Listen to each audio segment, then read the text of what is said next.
Famous হয়ে কিরম লাগছে এখন? ফেমাস ফেমাস মানে ফেমাসের কোনো ব্যাপার না, ঠিক আছে।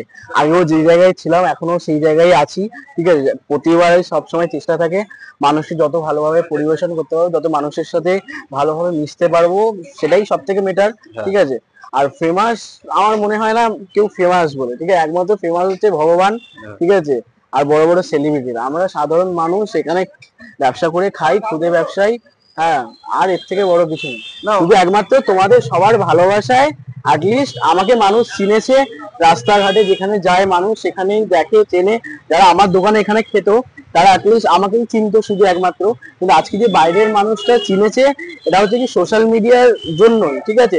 তারপরে দাদা সব থেকে বড় কথা হচ্ছে আমার এখন যে মানুষটা আমাকে চিনেছে, মানে কি বলবো, একটা জিনিস হচ্ছে কি ভাইরাল হওয়াটা খুবই সহজ, ঠিক আছে।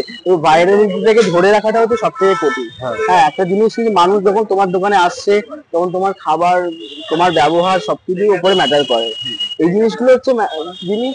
আর এখনো অব্দি সেরকম ভাবে মানে কি বলবো, নিজেকে এখনো অব্দি সেরকম ভাবে দাঁড় করাতে পারিনি। হ্যাঁ, আর ফেমাসের মধ্যে কিছু এখনো অব্দি হয়নি।